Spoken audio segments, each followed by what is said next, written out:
Ça caillait chez vous, ouais. D'accord, la maison est là. On va se mettre que ça bonjour. Je me dis, bon, toujours payé, encore une de plus. C'est souvent la première analyse qu'on fait, quoi. On se dit, merde, est-ce qu'il faut payer?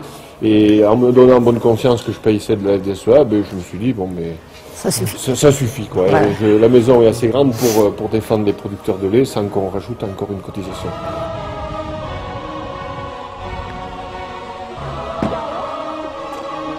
La cotisation, concrètement, elle sert à quoi? Pour défendre notre territoire, pour défendre nos producteurs en zone de montagne, pour défendre le prix du lait, pour défendre par exemple que chez nous on ne comprend pas pourquoi on a de la flexibilité. Mais l'aide au lait de montagne, 98 000 litres de lait à 20 € par 1000 litres, ça paye X années de cotisation laitière. T'as pas un investissement qui soit plus rentable que la cotisation FNPL. Pas eux. Comment on peut répondre aux attentes des producteurs de lait du département si en même temps ils ne nous disent pas ce qu'ils attendent de nous? Ouais, non mais oui. On ne peut pas demander à la FNPL, par exemple, de défendre nos spécificités et ne pas être présent à la FNPL pour les défendre nous déjà de l'intérieur.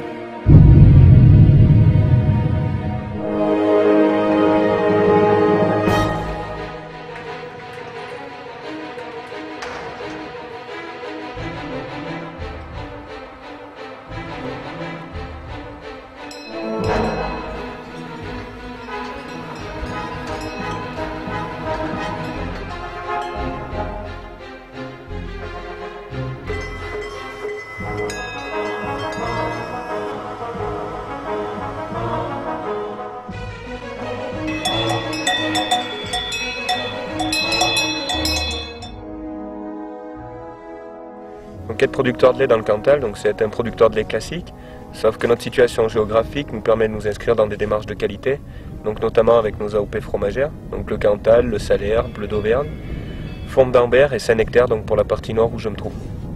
C'est composé avec des contraintes et avec des avantages. Avec toutes les contraintes de la montagne, et le froid, la neige, les équipements particuliers par rapport à la montagne, c'est-à-dire des bâtiments isolés.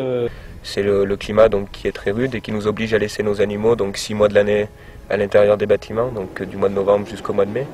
Avec des contraintes pour les charpentes, pour les rendre plus solides par rapport à la neige. Donc pas de possibilité de faire de céréales ou autre chose. On a 38 îlots pour 80 hectares. Bon, il y a pire, il y a beaucoup mieux. Donc des coûts de production qui sont plus élevés et donc qui nous compliquent au niveau de notre compétitivité par rapport à d'autres bassins laitiers de la France. Oui, mais la production d'herbe, c'est pas la plus facile, évidemment. Et puis, faut déjà savoir, faut le remettre dans le contexte. On a 1000 mètres d'altitude, donc on a une période pousse, je veux dire, courte.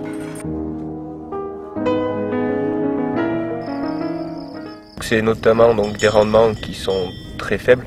Ensuite, donc, il y a le fait qu'on peut être atteint par des nuisibles comme les rats-aux-pieds. Donc, et là, ça nous provoque des dégâts énormes donc, sur nos parcelles avec des chutes de rendement. Oh là là là là. Allez, encore une. L'année dernière, 400.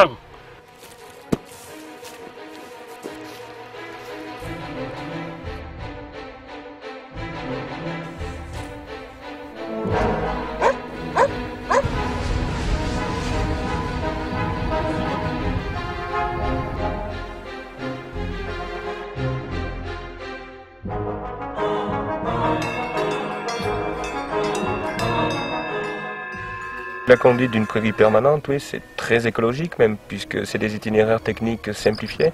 Bon, il y a un maintien de la biodiversité, donc on peut retrouver en moyenne entre 50 et 60 espèces par hectare sur une prairie d'altitude. Et en plus, voilà, c'est des énormes stocks de carbone, puisqu'un hectare de prairie en altitude peut stocker 95 tonnes de carbone. Donc c'est super important pour ça. Donc ça s'inscrit complètement dans les débats de la société, donc où tout le monde veut sauver la planète, et nous on y participe voilà, tous les jours en entretenant nos prairies, et en plus en fournissant des produits de qualité à travers nos AOP fromagères.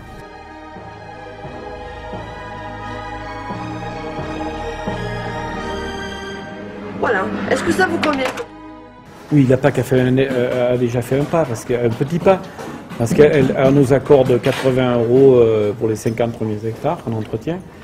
La société en général a son rôle à jouer, quoi. Si elle veut de l'environnement, si elle veut justement conserver ce qui est agréable à regarder, c'est nos montagnes, il faudra nous aider à les entretenir, hein, sinon il y aura de la déprise, c'est sûr. Quand on entend les experts justement qui nous disent que justement on apporte jusqu'à l'équivalent de 300 € d'amélioration de l'environnement, alors qu'on nous en donne que 80, et en limitant les surfaces, c'est-à-dire 50 hectares, je trouve que c'est quand même un peu injuste. Et surtout quand on sait ce que ça nous coûte de créer de l'environnement. On nous dit qu'on vaut tant, donc allons-y.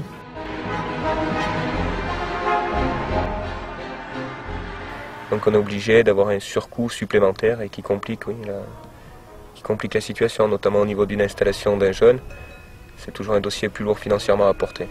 On essaye de mettre en place tout en place, donc au niveau des valorisations et tout, pour qu'on ait encore des installations en producteurs laitiers dans notre département. Et qu'on maintienne également une activité économique autour de ces exploitations, donc avec le maintien de sites de collecte et de production de fromage dans nos zones. Donc l'aide qu'a apporté l'Europe pour le lait de montagne, c'est une première étape qui a été franchie, donc qui encourage les producteurs, mais nous ce qu'on veut c'est aller encore plus loin. Et vraiment, surtout avec les années qui vont arriver et l'après-quota, qu'on puisse mettre en place des vraies filières de lait de montagne qui soient différenciées et qui viennent en parallèle de nos filières AOP.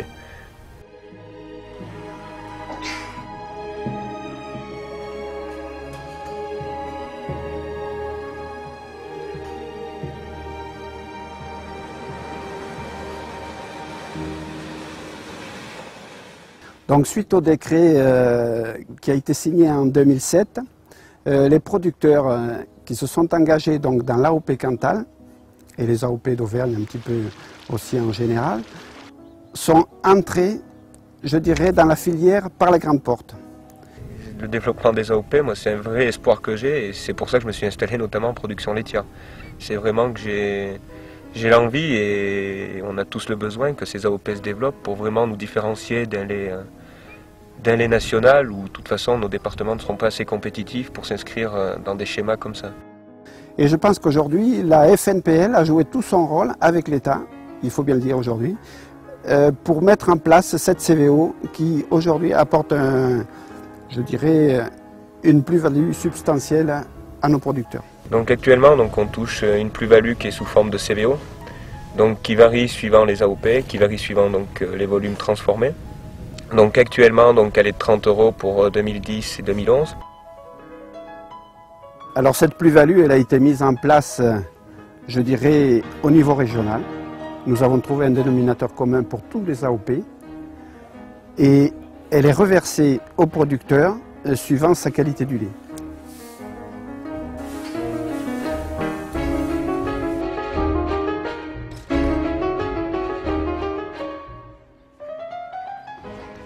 Alors ces AOP permettent de fixer la production laitière sur un territoire et cette production laitière est non délocalisable. Donc les entreprises investissent, mais pour payer ces investissements, ils ont besoin de tout le lait du département. C'est pour ça que tous les producteurs, AOP ou non AOP, peuvent tirer profit de cette démarche.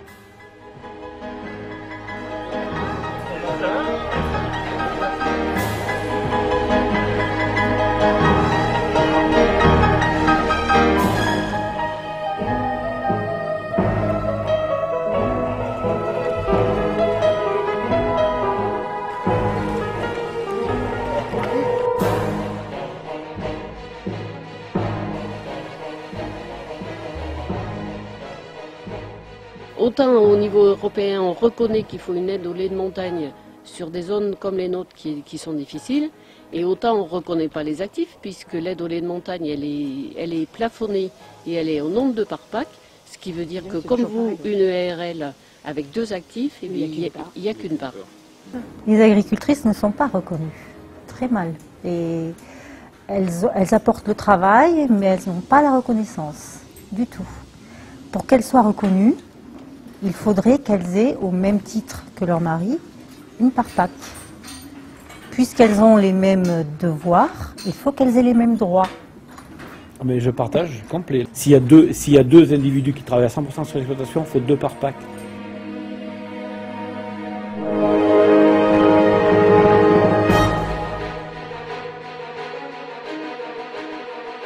Donc quand vous recevez un chèque à 230 €, vous pouvez avoir du volume, ça fait rien du tout, avec les coûts de production qu'on a chez nous.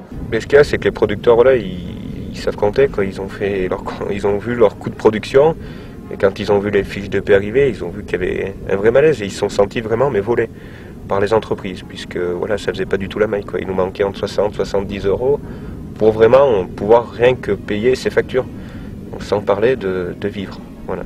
La FNPL a appelé, suite à ce prix du lait, à de fortes mobilisations. Le département a réagi assez rapidement à cette demande nationale. Les gens ont répondu vraiment présents. On s'était concentré donc sur un endroit dans le Cantal, donc à Riomès-Montagne, donc chez l'entreprise Lactalis, qui nous paraissait un des plus vilains de la bande. Et ça a été assez impressionnant parce qu'on a eu une très très forte mobilisation. Donc pendant 10 jours, on avait à peu près entre 150 et 200 producteurs de lait qui étaient présents sur le site. C'est une action qui a été très suivie par environ 2000 producteurs qui étaient jour et nuit malgré le froid. On avait des gens vraiment motivés puisqu'ils y passaient jour et nuit, on faisait le relais. Les nuits ont été longues, beaucoup de palettes ont brûlé pour essayer de réchauffer un peu les têtes des gens aussi parce que ce prix était vraiment bas et on attendait vraiment une forte réaction de la FNPL au niveau national. Après on a les traires, donc pour jeter le lait bien sûr, puisque les entreprises ne collectaient plus. On avait l'huissier tous les jours, il fallait rendre compte, etc. Et donc là c'était vraiment de l'action syndicale sérieuse, je dirais. La FNPL a trouvé un accord le 3 juin 2009. Mais nous, on continue à manifester puisque la flexibilité, c'est quelque chose qu'on ne supporte pas. On ne fait pas de beurre ni de poudre, donc on ne doit pas avoir de flexibilité. Donc on a tenu 10 jours, on n'a pas eu gain de cause au bout. Ça a été quand même une grande leçon du syndicalisme majoritaire dans le département. Ensuite, aujourd'hui, avec le recul, on se rend compte quand même que l'accord du 3 juin était quand même assez positif sur le prix du lait. Quand on regarde nos voisins européens, à quel prix ils ont été payés. Donc là, on peut quand même féliciter la FNPL d'avoir mis cet accord en place et qu'on puisse encore d'ailleurs travailler sur cet accord pour fixer nos prix actuellement.